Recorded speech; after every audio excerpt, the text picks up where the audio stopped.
So, Sony's E3 2018 press conference has wrapped up, and overall, I'd say it was pretty solid. Not too many surprises, but we did get to see a lot of juicy details on big games that are on the horizon. So, without further ado, let's take a look at Sony's offering. So the conference began in what appeared to be a kind of giant church or barn-like area that had been erected specially for the conference. It looked really cool. It had really nice lighting and it looked really cozy and stuff. It was kind of small for what I was expecting them to have for an E3 audience, but we soon saw the reason for that. They began their conference on a very strong note by showing us more of The Last of Us Part 2. The Last of Us is one of my favourite games of all time, and I'm very interested in seeing where it goes in the sequel. And we basically started off with what appeared to be like a cutscene from the game that showed Ellie along with some people she's with in a barn or church or whatever it was, just like that the audience was in, having some kind of barn dance or something. And first thing I noticed straight away is Ellie is older now, obviously. Seems quite a bit older, I think, than she was in the first game. I think she was about 14 in that. I'd say, I don't know, she looks at least kind of 18 now. And I also noticed that she looks less like Ellen Page and more like Ashley Johnson, who is the voice actress that voices Ellie. And I think that was a cool move. I think it's cool to have her look more like her actress. So yeah, I think that was a good move. I was incredibly impressed straight away by the facial animation, not just in the cutscene but also when they showed the gameplay. I mean, it just looks absolutely incredible. The attention to detail, this motion capture technology is just becoming, uncanny, just like real life. You really couldn't tell. Then we saw some extended gameplay, and Ellie appears to be the playable character in this one, the main character, I would say. There was no sign of Joel. I don't know where he is. I hope he's not dead. But no, it was just Ellie in this one, no Joel. And it looks gorgeous, the game. I mean, obviously, I'm sure it was running on the PlayStation Pro. But even so, I mean, the original game looked incredible, and this just... the vegetation, she was in this forest, and it looked incredible, really. I cannot stress, it was one of the best looking games I've ever seen. Those of us who have played the original game will know that it has some pretty gritty, realistic violence in it. It's not glossed over. This is a dark game, and the sequel looks like it will be no different. It was incredibly violent. We saw a bit where a guy was disemboweled, like he was tied up, and they slit open his stomach and his intestines fell out. I'm not squeamish, but even I was like, whoa, Jesus. Then Ellie was being hunted by a group of enemies, and the first game featured plenty of stealth to it. You could go in guns blazing, but especially on hard difficulties, it would often be better to try and pick enemies off one by one, and there was plenty of that in this gameplay demo. She could even, she could hide in vegetation and use arrows to take out enemies silently. And one bit, Ellie was even able to dive underneath the car and hide under there. So it looks like, if you think that you'd like to do it, it looks like this is the kind of game that will let you. So yeah, I enjoy a bit of stealth, so I'm looking forward to that. It also showed that crafting is returning from the first game. We saw the crafting menu pop up, and it looks like it's been expanded from the last game. I imagine there will be more items you can create that can help you distract or kill enemies. And I just have to say, Ellie is an absolute badass. When she was taking on the group of hunters, I mean, just, I would not fuck with her. She may be a young woman, but seriously, it's clear that the events of the first game have honed her into a skilled fighter. And, yeah, it felt very believable, the violence and, all the rest of it. I mean, it was tough, but well done. I mean, and I think if you're going to show violence, you might as well show the true nature of it. It's not something you want to emulate in real life. But yeah, I mean, what a great first showing for Sony there, just starting off really on a strong note and just showing us loads of The Last of Us. Unfortunately, we still don't have a release date yet, but it looks like it's coming along nicely. I would say maybe late next year, early 2020. That seems like a likely time frame. And then it turned out that that barn wasn't actually the main venue for Sony's E3. And while they moved everyone from that barn into the main venue, we got an intermission, which was highly annoying. It was really cool, don't get me wrong, that they had that barn that turned out to be in The Last of Us, don't get me wrong. But, for the millions of people watching a live stream, we then just got cut to a panel who gave us a bit of information about Call of Duty. And I haven't played Call of Duty for years, I have no interest in the upcoming one. But basically, they've said that there's going to be new maps for PS4 pre-orders, maps from the old games basically, and they announced that right now on PlayStation Plus there's been a surprise drop of Black Ops 3 for free. So if you haven't played it, go on PS Plus now if you've got that, and you can download Black Ops 3 for free. I probably won't, but fair enough. And then they showed a trailer for Destiny called Forsaken. Again, I don't play Destiny, so I assume it was some kind of DLC or expansion, but overall it just felt like we were getting so hyped up with The Last of Us, and Sony's conference really started on a great note, and then they just cut, and we just had to watch that for 15 minutes as boring trailers. But they soon got back to the action, so okay. So once the shitty adverts were over, we finally got a nice meaty look at Ghost of Tsushima, which was announced, I believe, at E3 last year by Sony. And basically, this is set in feudal Japan. You play as a samurai who is trying to defend his country from the invasion of the Mongols. And I mean, it just looks fantastic. I'm a real history buff. I've always been interested in the samurai and Japanese history. So yeah, I mean, this is just feels like it's tailor-made for me. So it opened off by having a bit of music played by this guy, and as I've said before, I really generally don't like music at E3, but this wasn't too long, and to be fair, it was very atmospheric. He was using, I think, an Asian instrument I'm not familiar with, but, really setting the scene, so I didn't mind it too much. And then we got to see a gameplay demo. We got to see it in action, and first things first, this game is freaking gorgeous. I mean, seriously, one of the best looking games I've ever seen.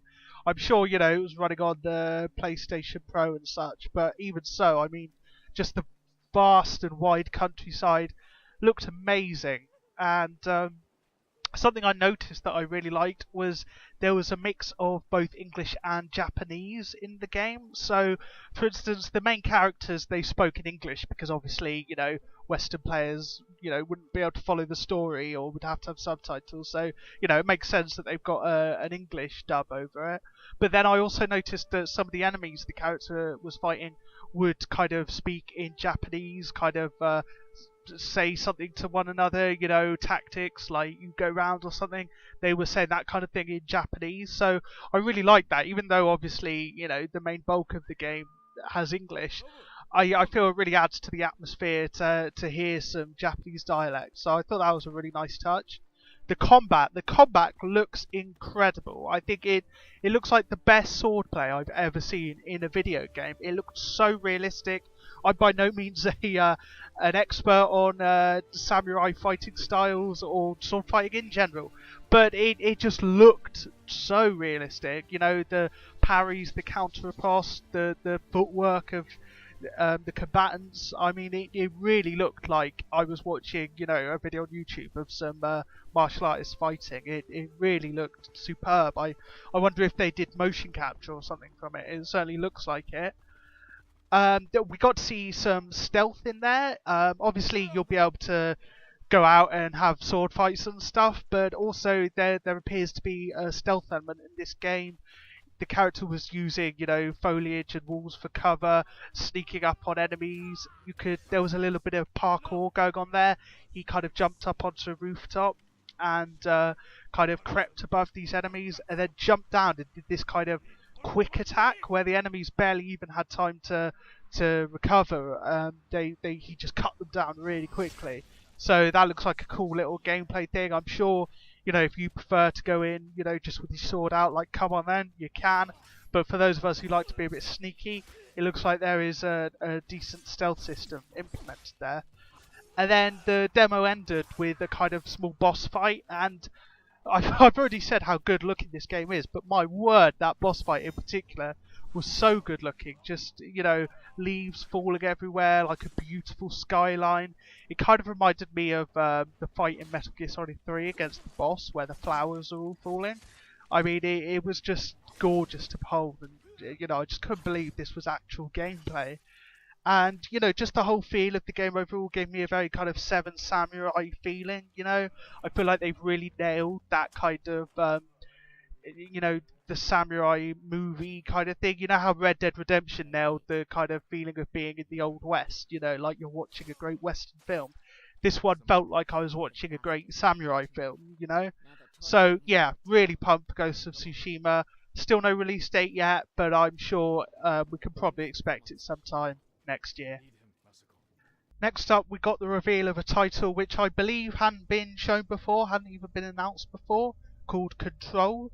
This game is by Remedy, who's the same developer that did Alan Wake and more recently Quantum Break.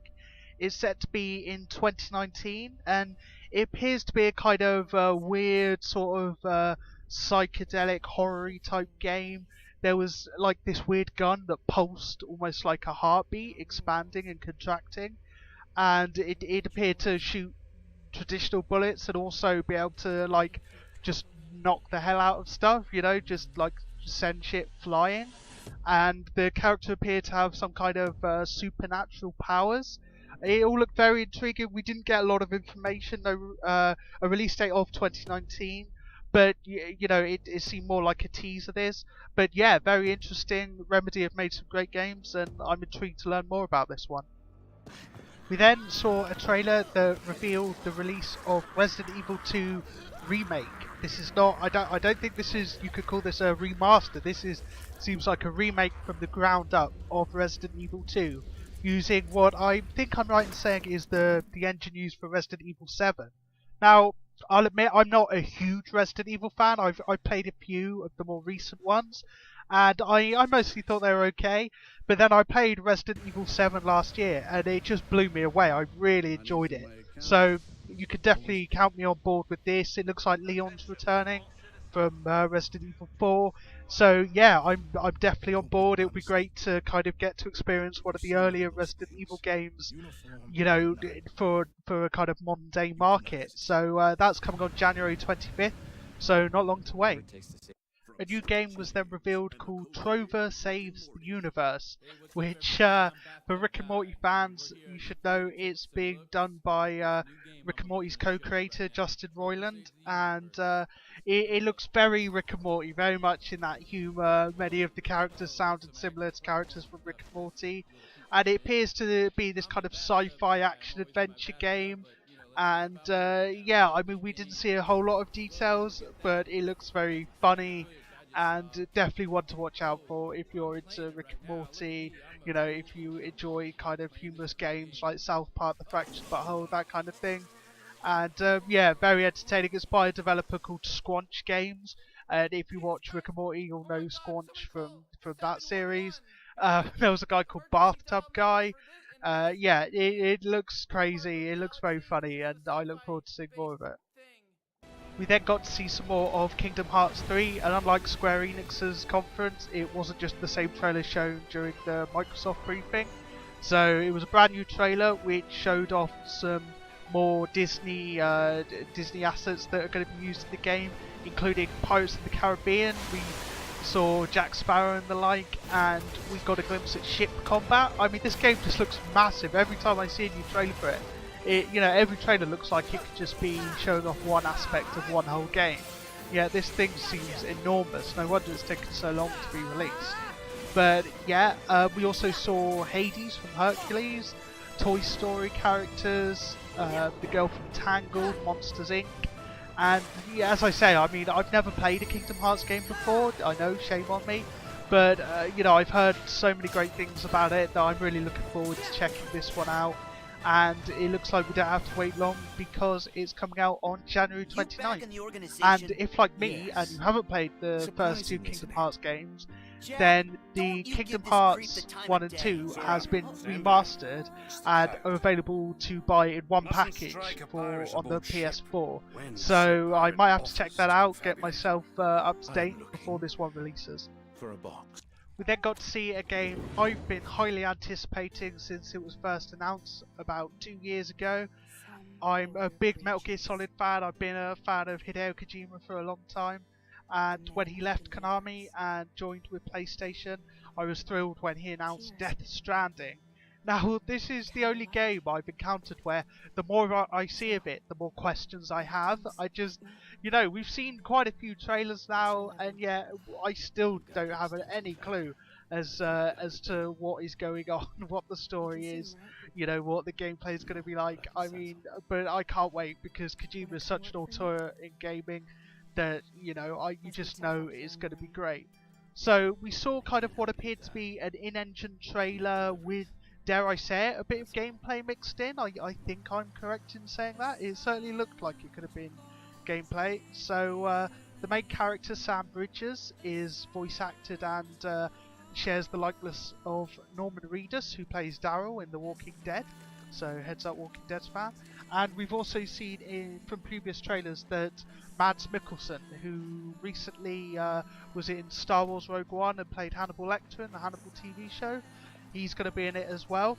And we saw some new details in this one. It appears that Reedus' character is some kind of corpse collector in this world that seems to have gone to shit. He was travelling for miles and miles just walking with a number of corpses. He was collecting some in big backpacks, some kind of folded up, and he was seeming to have to walk miles and miles.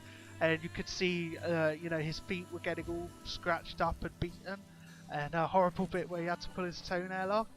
But yeah, it looks really intriguing, this kind of post-apocalypse world. Something's gone wrong. We don't know what yet though. It was definitely beautiful. It looks like a beautiful game, up there with The Last of Us and Ghost of Tsushima. We also noticed that he appeared to have some kind of tattoo on his hand, some kind of face or something. And I've no idea what it means, but it was shown a couple of times, so I assume that's going to be important later on. And then these creatures that leave like handprints in the ground, one of those turns up. We've seen them before. They're invisible, but you could just see they're like handprints. And it appears that they're attracted to sound. The characters have to be very quiet when one's around, otherwise they'll get you. But we still don't know really what happens when they get you. It seems like some kind of time travel might be involved, like if they touch you, you go back in time or something. I'm not sure. We then saw a female character who is portrayed by the actor Leia Seydoux. I hope I'm pronouncing that right. Seydoux, I'm not sure. She was in Spectre, the James Bond film. So that's a reveal. A lot of people had theorised that Emma Stone might be in this game, but it seems like that's not the case so far. And yeah, we saw this device on Norman's backpack which kind of whirs around and appears to show these ghostly figures. I don't know if these figures are the same as these creatures attracted to sound, but it all seemed very mysterious. And then we saw Norman apparently has some kind of fetus inside him or something, and in other points he has this small baby in a pod. And then the woman he was with ate this weird bug, which I've got a horrible feeling might have been a very small fetus. I'm not sure. This game, like I say, is crazy. I never thought I'd be saying these words, like eating a small fetus. What the fuck? But it's definitely got me intrigued. Unfortunately, there's still no release date attached to the game, but we don't know if it's coming in 2019, 2020.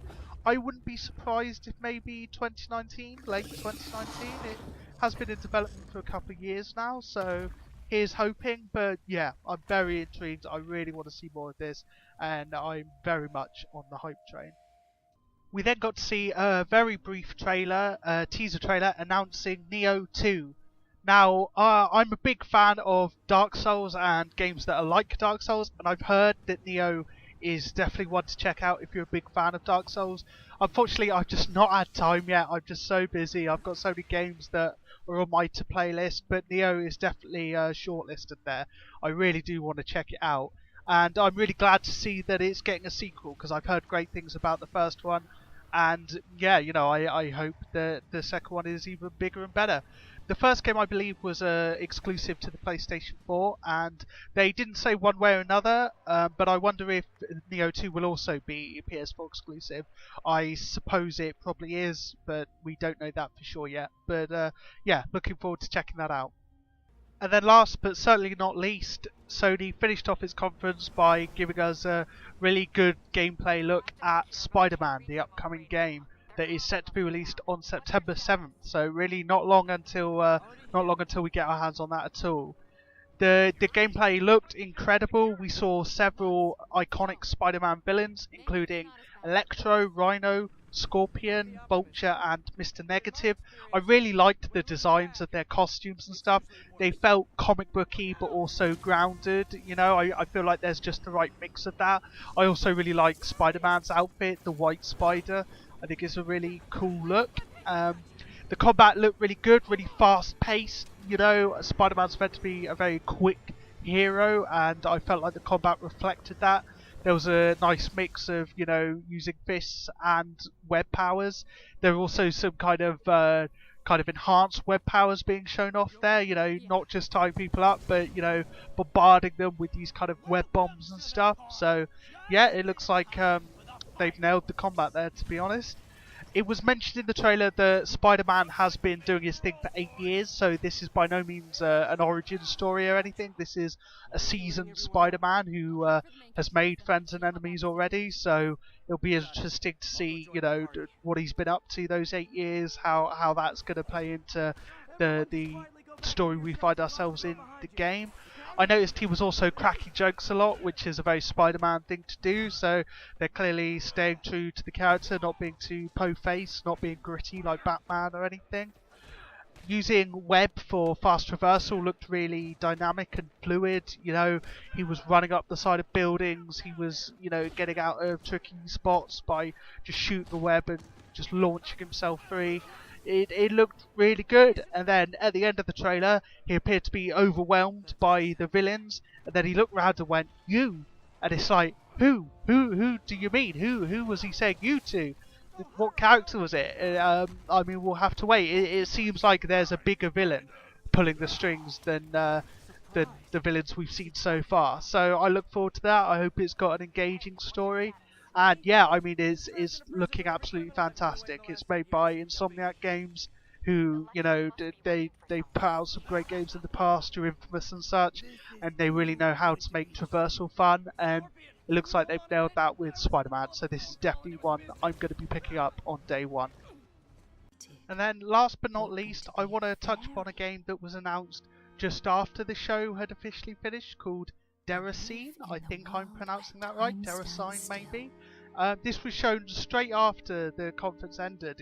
I feel like they kind of wanted to fit it into the main conference as they could have. And this game is being made by From Software, who did Dark Souls, Bloodborne, and the upcoming Shadows Die Twice game. And it's a PlayStation VR title, and we just saw a quick trailer of it, but it looks very intriguing, very artsy, kind of had a fairy tale style to it. We really didn't learn a lot about it, but I'm definitely intrigued. I'm a big Dark Souls fan, I like From Software, so yeah, I'm definitely going to be keeping an eye out for this one. So there you go, that was Sony's E3 2018 conference. Overall, I think it was a pretty strong conference, although I will say that the kind of ad break they took just after they showed The Last of Us really killed it for me. I'm sure being one of the people there in that marquee that turned out to actually be in the game, it was thrilling, but for all the people watching at home, it was just so annoying having to cut to that panel and then just get shown a shitty Call of Duty and Destiny trailer.